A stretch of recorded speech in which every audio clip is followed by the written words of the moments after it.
I don't have a microphone, so hopefully we're good here. Welcome, neighbors, citizens, guests, to our review today. First of all, the Parks Master Plan, but also anything else you want to discuss. So I hereby call this special town hall meeting of Saturday, October 14th to order. And we're going to open up, before we go to any public comment, and everybody's welcome to speak. I don't have any time limits on this, but if, after a couple of hours, if the football game is starting, then you can see things will be loud. But I do want to open this with kind of just a short synopsis review of how we got to having a Parks Master Plan, and I'm asking Commissioner Kelly if you'll lead us off on that. So the Parks Master Plan was designed, was sponsored by Commission and Planning to unify and to survey and to see what we have and to decide what we want. And so we started with we had an online survey, what do you think about this or that, how important do you think this is, what else would you like to see added?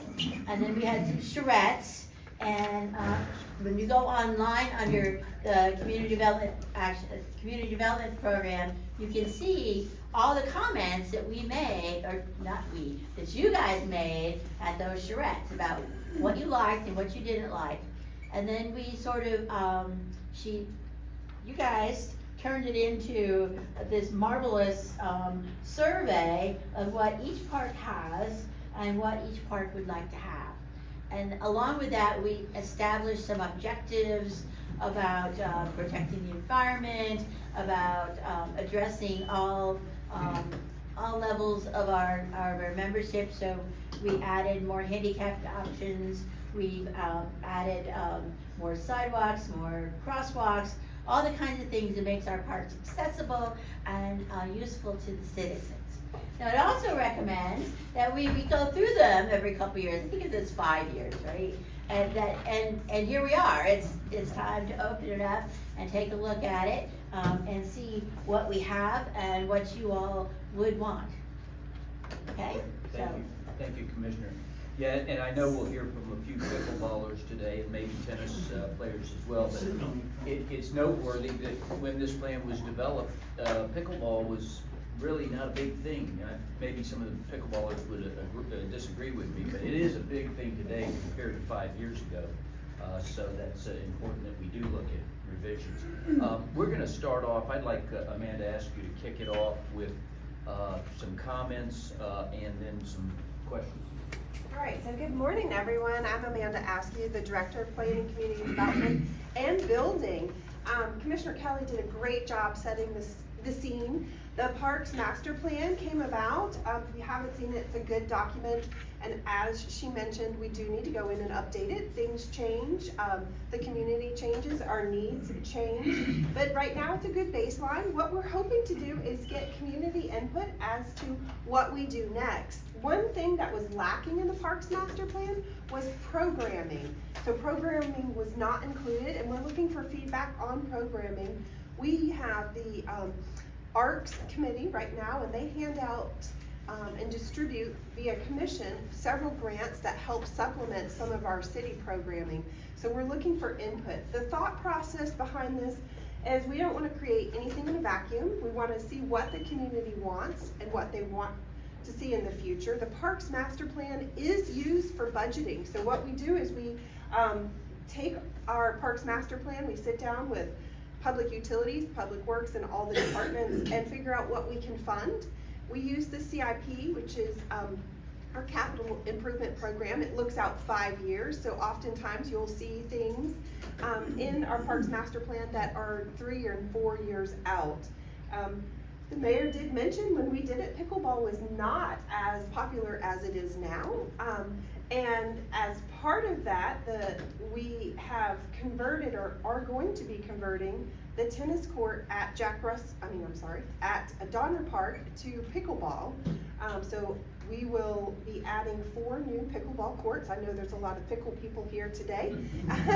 I think Commission heard you loud and clear, but it is a balance. We want to make sure that we balance out for the community, that we don't just have one one particular interest, and we also want to make sure that we are looking at what the neighborhood wants for that park.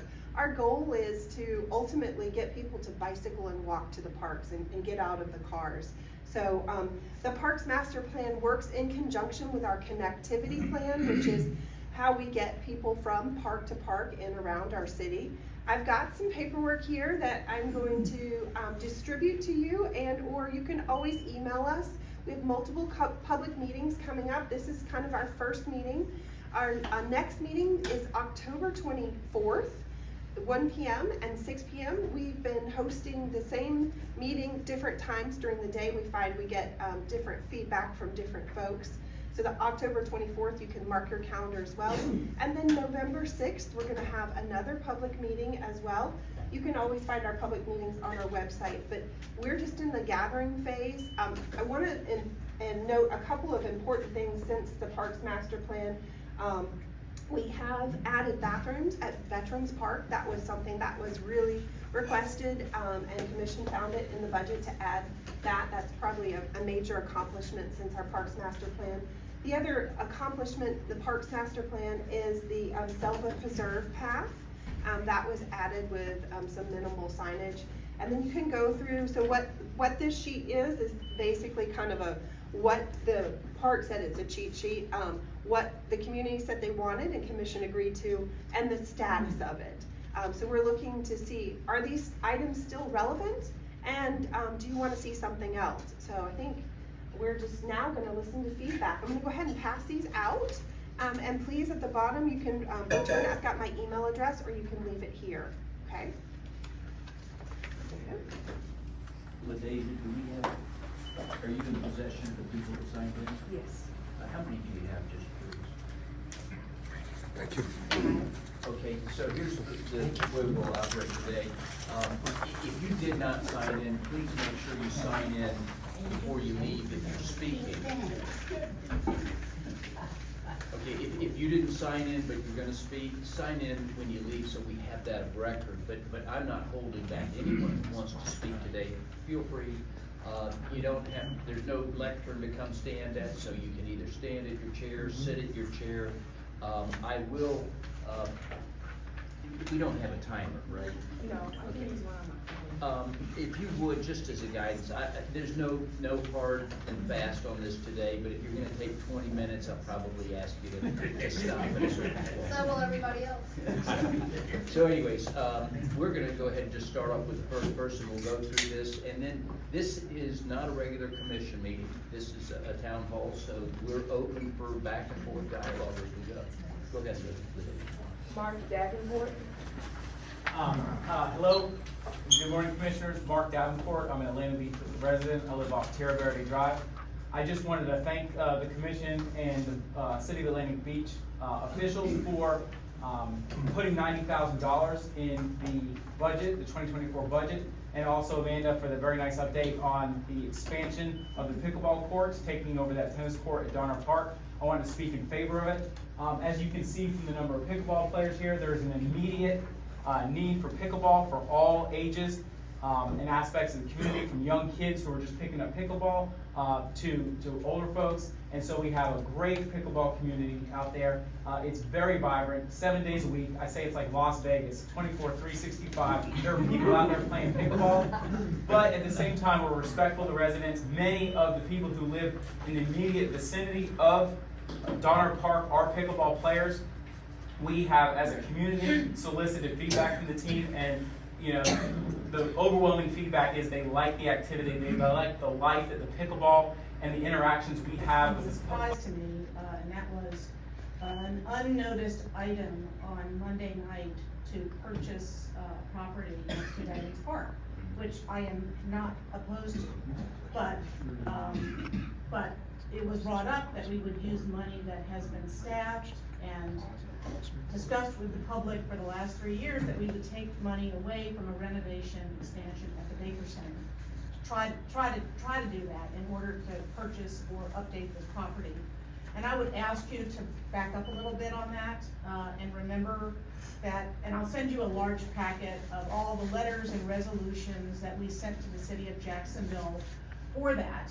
A lot of it had to do with the fact that the Baker Center sits on the border of Jacksonville, and it is a community center.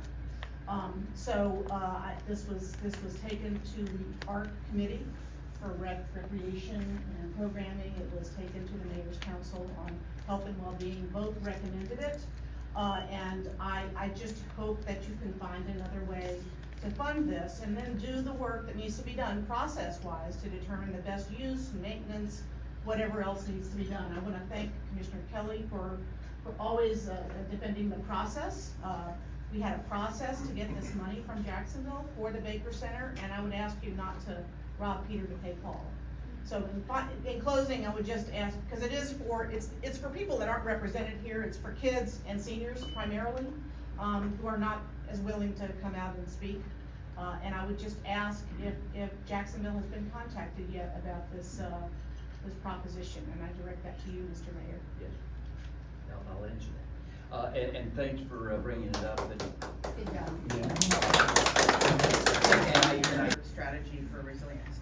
And resiliency is a priority of the city. I know our new city manager understands it as a multi-generational thing that we have to work on actively.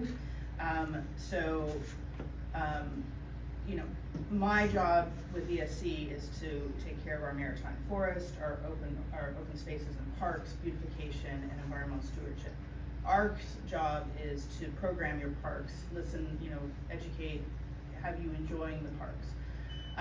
So one of the points I want to say is the parks do a lot for us beyond just, and I'm a pickleball and a tennis player, beyond just kind of recreational services. They are our way to get our water out of our houses, you know, away from our houses, that kind of stuff. So when you think about programming, make sure we don't over-program our parks. Some of them need to be passive and just enjoying as nature. Our kids need, suffer from nature deficit disorder.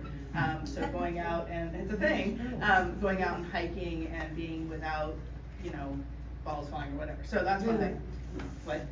Oh, I was just laughing. I agree, there does need to be some quiet spaces just to go. The other reason this came is because the Baker Center. So we got $500,000 from City of Jacksonville. Mayor Glasser worked really hard to get it.